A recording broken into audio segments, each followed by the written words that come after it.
హింసించే తల్లుల్లో, హింసించే అత్తలో చాలా బాధగా ఉంటుంది. చాలామంది దేవుని కృపను బట్టి నాకు ఆ బాధ లేదు, కానీ చాలామంది చెప్పే బాధ. అత్తయ్య గారికి ఒక చిన్న విపం, అత్తగారులకి నేను ఒక చిన్న విన్నపం అండి. మీ ఇంటికి వచ్చే కోడల్ని ఒక కూతురులాగా స్వీకరించండి. ఆ కూతురు అందరినీ విడిచి ఈ ఇంట్లో నన్ను యాక్సెప్ట్ చేస్తారా, ఈ గృహంలో నన్ను అంగీకరిస్తారా, నేను ఉన్నట్టుగా will I get the same love అనే ఒక ఉద్దేశంతో, ఒక భయముతో, ఎంతో యాంగ్జైటీతో అడుగు పెడుతుంది. ఆ సమయంలో భర్త ఉండడు, భర్త ఉద్యోగంకి వెళ్తారు. అత్తగారేమో అదే ఛాన్స్ అని చెప్పి ఎన్నో రీతిలుగా అబ్యూజ్, హింసించడం. ఆ బిడ్డకి ఎటు పోవాలి, అటు తల్లిగారి దగ్గరికి వెళ్ళలేను, నా భర్త వచ్చే వరకు వెయిట్ చేయలేను, ఏమని చెప్పాలంటే ఏమైనా గొడవలు అవుతాయి అనే పరిస్థితిలో చాలామంది కోడలు వేదన, బాధ.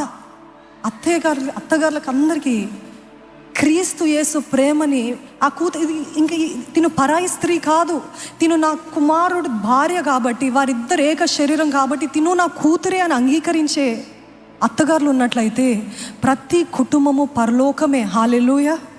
ప్రతి కుటుంబంలో పరలోకమే ఉంటుందండి. అదే రీతిగా కోడలు, ఈ తరంలో కోడలు అసలు లోబడరు, అత్తగారులకి లోబడరు, ఎవరికి లోబడరు, గౌరవం చూపించరు. ఆ కోడలికి చెప్పే విన్నపం ఏంటిదంటే, మీ అత్తయ్య గారు వారు ఏం చూస్తారో, వారు ఎటువంటి బాధ వారి అత్తగారి ద్వారా పొందుకున్నారో అదే రిపీట్ చేస్తున్నారు తెలియక. She doesn't know better. Try to understand. Okay, వారికి అర్థం కావట్లేదు, వారికి తెలియదేమో అని వారిని అర్థం చేసుకుని పెద్ద హృదయం, పెద్ద మనసు చేసుకొని give me the strength lord, తట్టుకునే శక్తిని దయచి, ఓర్పు దయచి. అదే రీతిగా గౌరవించండి, తల్లిలాగా గౌరవించండి, తల్లిలాగా స్వీకరించండి, తల్లిలాగా అంగీకరించండి. అబ్యూజివ్ మదర్స్ ఇన్ లా ఉన్నట్లయితే అటువంటి తల్లుల్ని ఎవరు మర్చిపోలేరండి. ఒకవేళ ఒక తల్లి మిమ్మల్ని భౌతికంగా కొట్టలేదేమో, కానీ మాటల చేత అబ్యూజ్ చేసిందేమో, మాటల చేత హింసించింది. నువ్వు దేనికి పనికిరాని వ్యక్తిగా ఉంటావు, నా కడుపున చెడబుట్టావు, నువ్వు నా జీవితంలో నేను ప్లాన్ చేసుకోలేను, నువ్వు అన్ప్లాన్డ్ చైల్డ్వి. అప్పుడు నుండి స్టార్ట్ అయిపోయింది రిజెక్షన్. గర్భంలో ఉన్నప్పుడు నుండి ఆ బిడ్డకి రిజెక్షన్ అన్న ఆత్మ ప్రవేశించింది. ఇంకా జీవితకాలం అంతా ఎలా ఉంటుంది ఆ బిడ్డకి, నేను ఎక్కడికి పోయినా nobody will love me, I'm rejected, I'm hated అని ఆ వ్యక్తికి ఎప్పుడు కూడా inferiority complex, rejection spirit is working.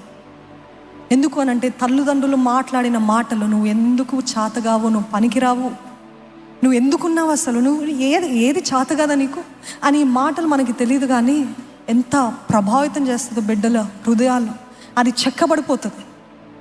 Abusive mothers